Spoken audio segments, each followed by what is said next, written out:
Worried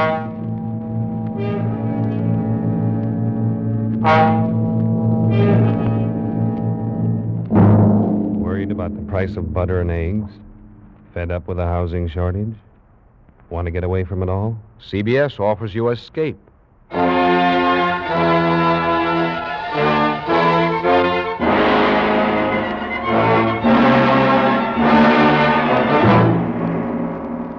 You are alone and unarmed in the green hell of a Caribbean jungle. You are being trailed by a pack of fiercely hungry dogs and a mad hunter armed for the kill. A mad hunter who believes that you, a human being, are the most dangerous game. The Columbia Broadcasting System and its affiliated stations present Escape, produced by William N. Robeson and directed tonight by Richard Sanville. Escape, carefully planned to free you from the four walls of today. Free you for a half hour of high adventure.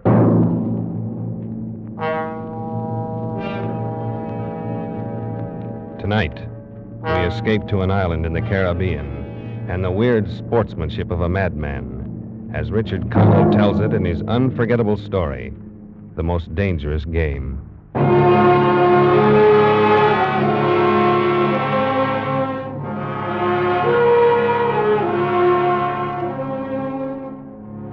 My name is Rainsford. You may have heard of me. I make my living hunting big game for many of the major museums of the world, guiding parties of sportsmen on safari in Africa, Tibet, and South America. Perhaps you've had occasion to run across some of my books. But even if you have, there's one incident you won't find described in them. The full story of my most terrible hunt.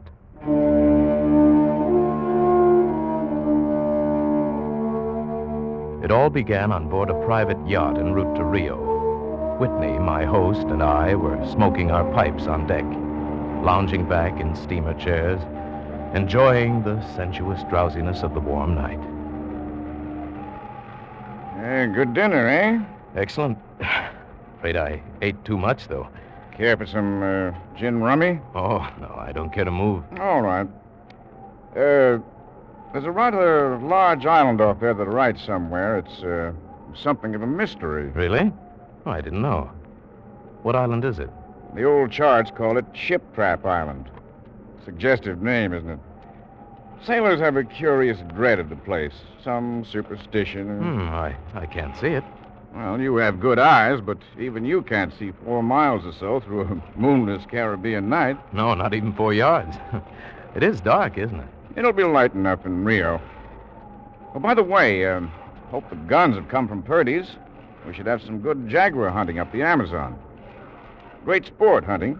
Best in the world. Yes, for the hunter, not for the jaguar. Oh, why not? They've no understanding.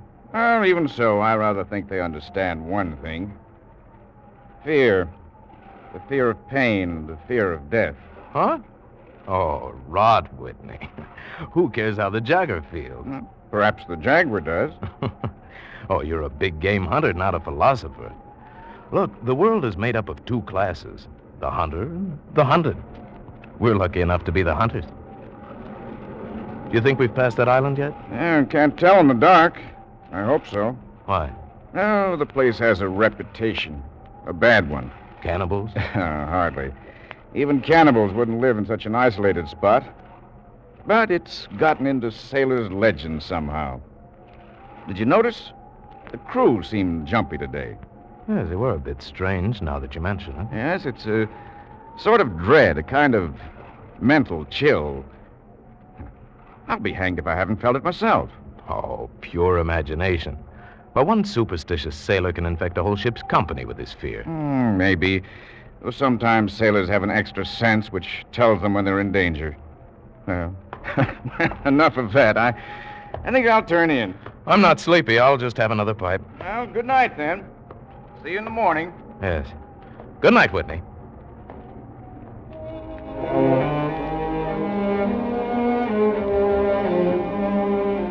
It was very dark. So dark I could have slept without closing my eyes. The night would have been my eyelids. I puffed at my pipe, got drowsy. Then I was wide awake. A gun out there in the water, a gun. I sprang to the rail, strained my eyes in the direction of those shots.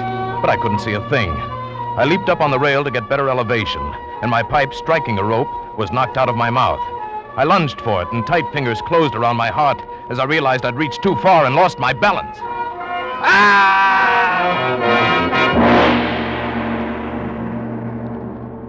The blood-warm waters of the Caribbean closed over my head. When I came to the surface, the wash from the speeding yacht slapped salt water into my mouth, making me gag and strangling me. I coughed and spat it out and found my voice. Help! Help! Help! The lights from the boat moved steadily away. They quickly became faint fireflies. And then they were blotted out by the night.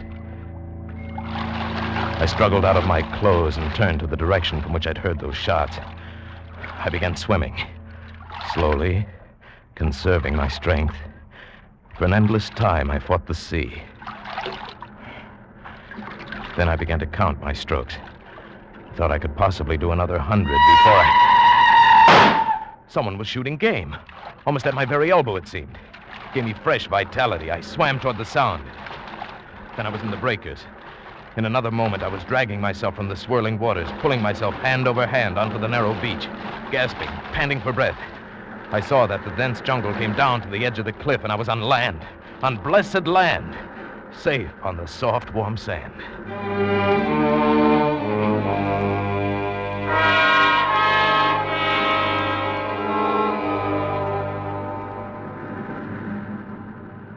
I awoke late in the afternoon, a sharp hunger picking at me.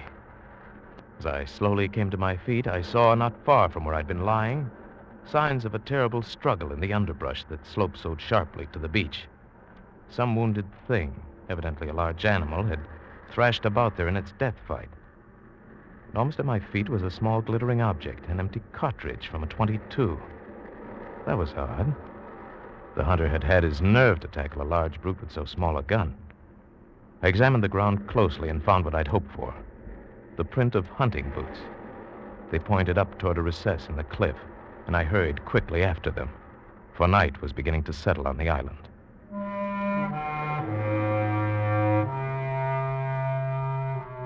It was already dark when I came upon it.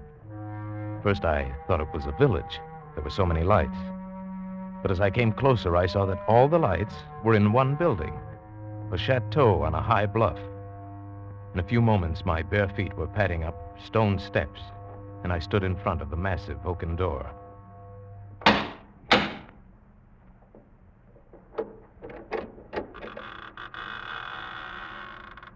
Good evening. Oh, please don't be alarmed. There's no need for that gun. I'm no robber. It sounds silly, but I fell off a yacht. My name is Sanger Rainsford of New York City. He was certainly not alarmed by me, this giant who stood facing me. The revolver in his hand continued to point steadily at my chest, and the man behind it was solidly built and black-bearded to the waist, and silent. He waved me in with the gun and closed the door behind me. I was in a huge hall, but there was no time to look around. Another man was coming down the broad marble stairs, an erect, slender man in evening clothes. I stepped toward him. I've just been explaining to this chap that I've had an accident. My name is Sanger Rainsford. It is a great pleasure and honor to welcome Mr. Rainsford, the celebrated hunter, to my home. Well, thank you. I've read your book on hunting snow leopards in Tibet. I'm General Zarov. Believe me, General, I'm very happy to see you. All right, Ivan, you can put down that gun. This gentleman is a guest. Ivan is an incredibly strong fellow, but he has the misfortune to be a mute. A simple thing, but a bit of a savage. I'm even happy to see him. Come, we should not be chatting here. You want clothes, food, rest. You shall have them. This is a most restful spot. I can't tell you how grateful I am. It is my pleasure. Follow Ivan, if you please, Mr. Rainsford. I was about to have my dinner, but it can wait. I think my clothes will fit you.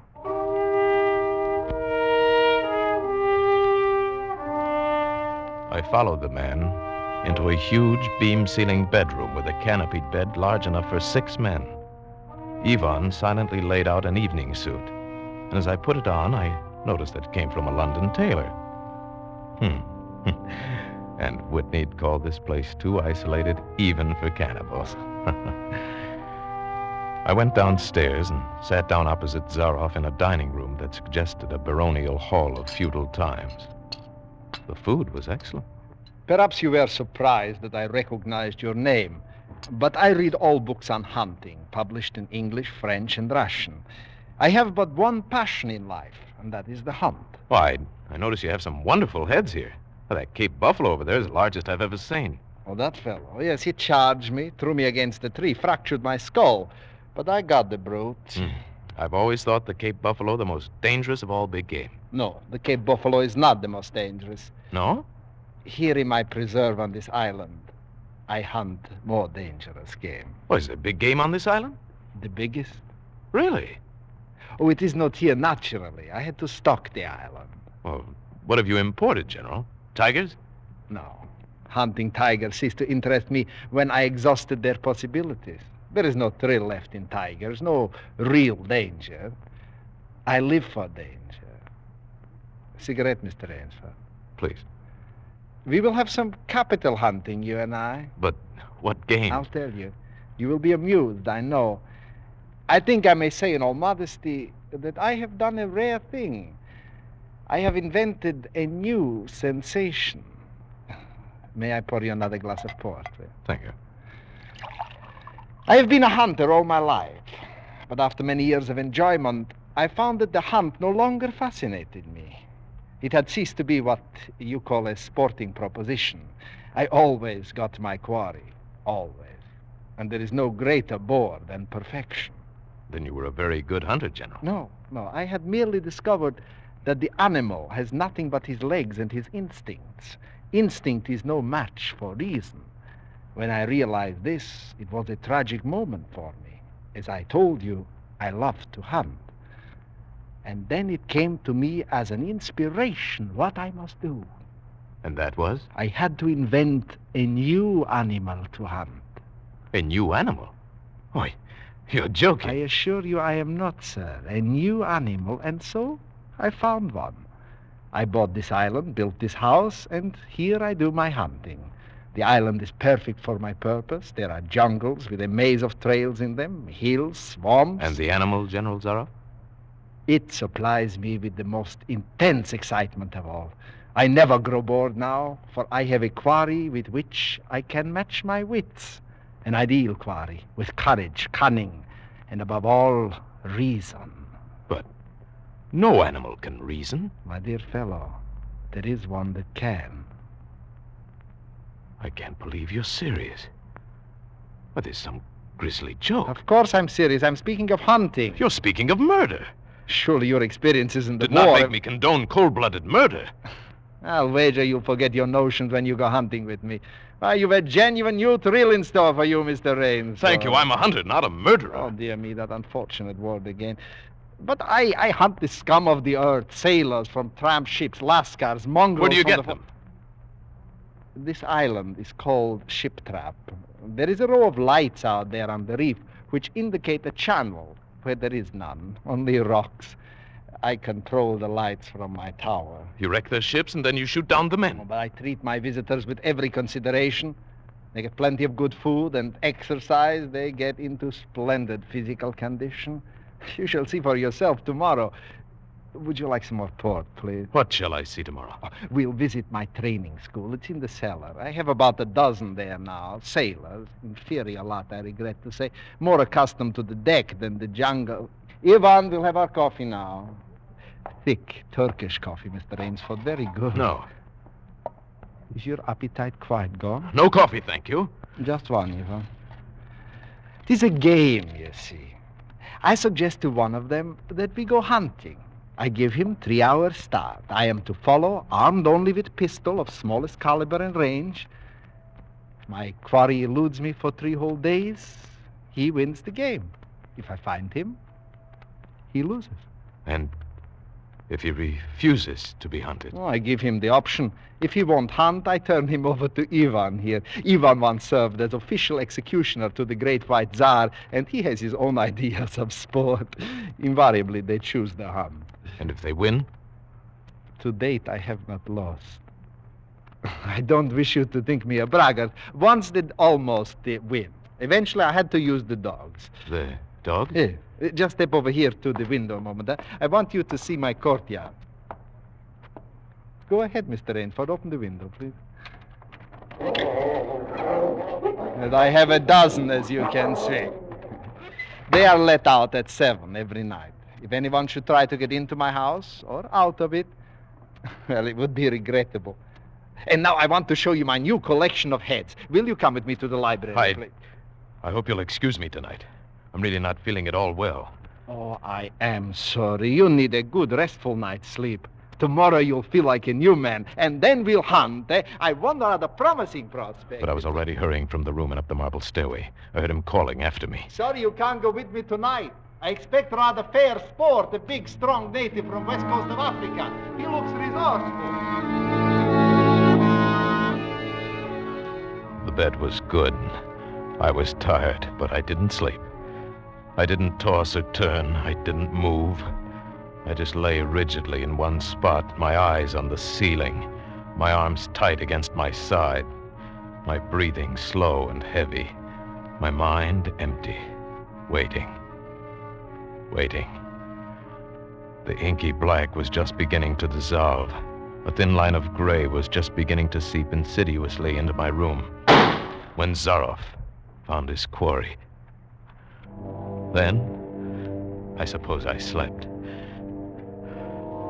When I awoke, the sun's shadows were already slanting through my room. Must have been well after noon. I came down to find General Zaroff pouring himself a glass of brandy by the sideboard. Mr. Rainsford, feeling better, I trust? Yes. I wish I could say the same. No, I'm not well. Hunting was no good last night. He made a straight trail, offered no problems at all. General, I want to leave the island at once. Mr. Rainsford, tonight we will hunt, you and I. No, General. I've told you I will not hunt. I beg you to reconsider. My idea of sport is much more diverting than Ivan. You mean that? Yeah, you and I. It's really an inspiration. A foeman worthy of my steel at last. Oh, you'll find this game worth playing, Rainsford. Your brain against mine. Your woodcraft against mine. Your strength and stamina against mine. Outdoor chess. And the stake is not without value, eh? And if I win? If I do not find you by midnight of the third day, then I'm defeated. My sloop will place you on the mainland near a town. Oh, you can trust me. I give you my word as a gentleman and as a sportsman. Of course, you in turn must agree to say nothing of your visit here. I'll agree to say nothing of the kind. Well, in that case, well, why discuss it now? 3 days from now, we can chat about it over a bottle of Veuve Clicquot. Unless... And now listen, Rainsford. Ivan will supply you with hunting clothes, food, and knife. I suggest you wear moccasins. They leave a poorer trail. I suggest, too, you avoid the big swamp in the southeast corner of the island. There's quicksand there. And now you'll want to start, no doubt. I shall not follow until dusk. Hunting at night is so much more exciting than by day, don't you think, Mr. Rainsford? Good hunting.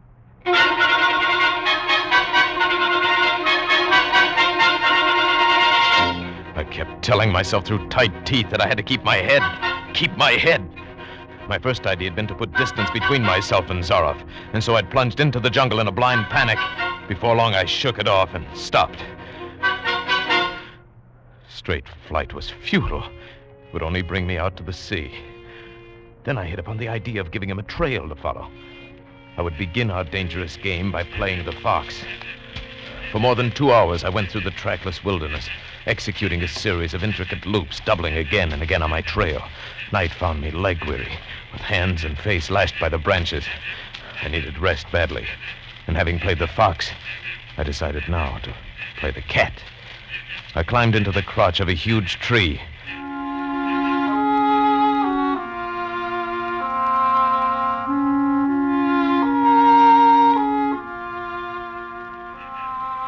An apprehensive night crawled slowly by like a wounded snake. Then at dawning, a startled bird suddenly screamed, and I flattened against the bough. Through a screen of leaves as thick as tapestry, I saw the general. Came slowly, his eyes fixed on the ground. Almost beneath my tree, he paused and went down on one knee, studying the ground. I would have gone for him, leaping the way a panther does, except for the small automatic in his right hand.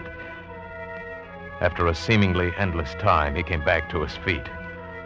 His eyes left the ground and traveled inch by inch up the tree. I froze, every muscle tensed for a spring.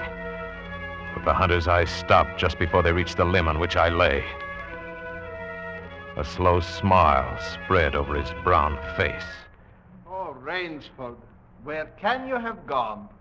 Wherever are you, you clever dog? I simply must go home and lie down a bit to think this over. The pent-up air burst hotly from my lungs as he turned back and disappeared. So, the general was playing with me, was saving me for another day's sport. Zaroff was the cat, and I was the mouse. In that moment, I knew the real meaning of terror. I slipped from the tree and set off into the woods. I'd only gone a few hundred yards when I found a huge dead tree leaning against a smaller living one. I pulled my knife from its sheath and set to work.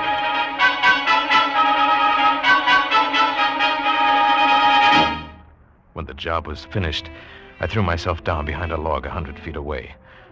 How long I waited, I don't know. It seemed like days. It was probably only a few hours. Then he was coming again, with the sureness of a bloodhound. Nothing escaped those searching black eyes. No crushed blade of grass, no bent twig, no mark, however faint, in the moss. He was so intent on his stalking, he was upon the thing before he saw it, his foot touching the protruding branch that was the trigger. The dead tree, delicately adjusted to rest on the cut living one, crashed heavily to the earth. And I waited yet another moment, not daring to look up and see if it really had done its work. Rainsford, if you're within the sound of my voice, let me congratulate you. There aren't many men who know how to make a melee man-catcher. I am a lucky man, Rainsford. My reflexes are still good. Did you see me spring back even while it was falling? Rainsford, can you hear me? You are proving interesting. I'm going back now to have my wound dressed. Don't be alarmed. It's only a slight one. I shall be back. I shall be back.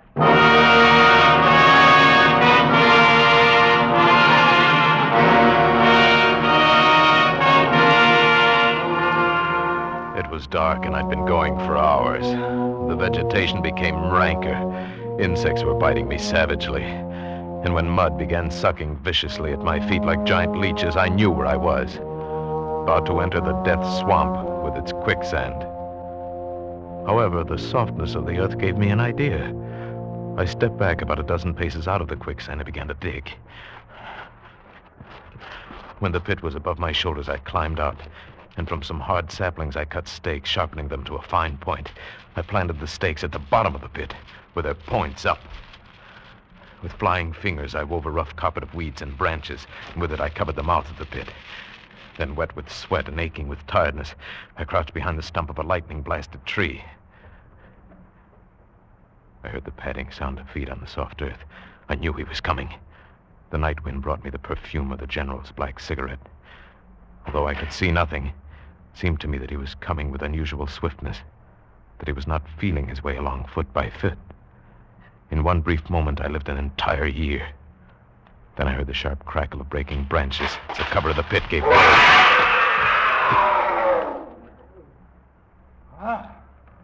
You've done well, Rainsford. Very well. Where did you get the time? Your Burmese tiger pit has claimed one of my best dogs. And so you score again. I must see what you can do now against my whole pack. He went away again, but I just lay there in the swamp that night. At daybreak, I was awakened by a distant sound, faint and wavering, the baying of a pack of hounds. I went up into a tree. Down a watercourse, not a quarter of a mile away, I could see the bush moving. I strained my eyes and saw the lean figure of General Zaroff. Just ahead of him, I made out the gigantic Ivan, holding the pack in leash. I prepared for the native trick I've learned in Uganda. I slipped from the tree, caught hold of a springy young sapling, and to it fastened my knife, its blade pointing down the trail. With a bit of wild grapevine, I tied back the sapling and ran for my life. The hounds hit the fresh scent and raised their voices, and I knew how an animal at bay must feel. Even as I ran, the clamor of the hounds suddenly ceased. And with it, my heart stopped. For that meant they'd reached the knife. I climbed excitedly up a tree and looked back, and hope died in my brain. The general was still on his feet. Ivan, however, was not. The knife, driven by the recoil of the springing tree, had done its work. Then the dogs took up the cry again, and I was on the ground once more. Nerve! Nerve! I panted the words over and over as I fled headlong. A blue gap showed through the trees dead ahead. I forced myself up on towards the gap and reached the sea. It lay 20 feet below me, rumbling and hissing. I stood a moment, poised over the edge. I heard the hounds. I knew it was the end. Then I leaped far out into the water.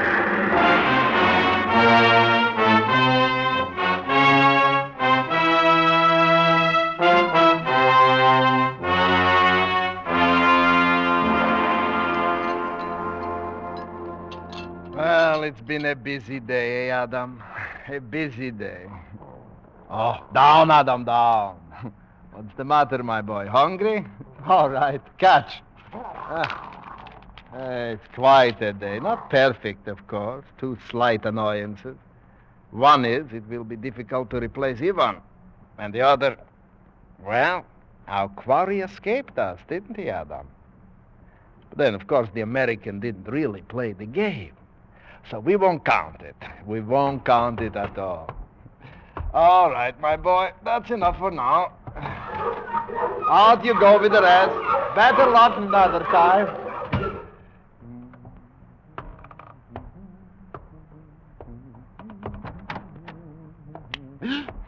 Rainsford, Good evening, General. how did you get here?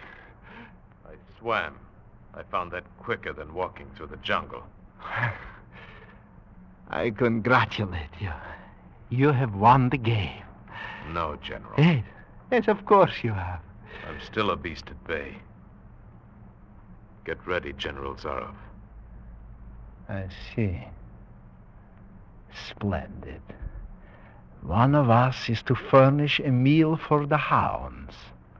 The other will sleep in this very excellent bed. Good, Rainsford. Good. Angar.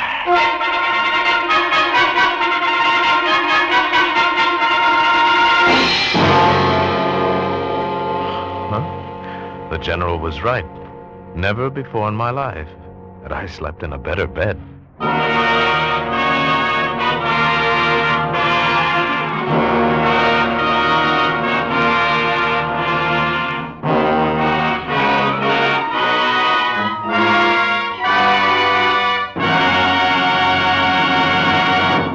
Escape is produced by William N. Robeson and was directed tonight by Richard Sanville. You have escaped tonight in the Richard Connell story, The Most Dangerous Game, adapted for radio by Irving Ravitch, with Paul Frees as Sanger Rainsford and Hans Conried as General Zaroff.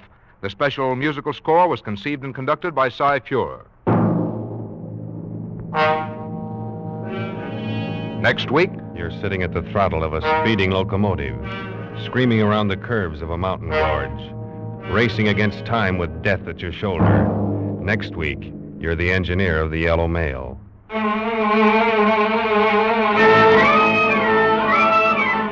Next week, CBS offers you Escape with Frank H. Spearman's exciting story of railroading the run of the Yellow Mail. Until this same time next week, then, good night. This is CBS, the Columbia Broadcasting System.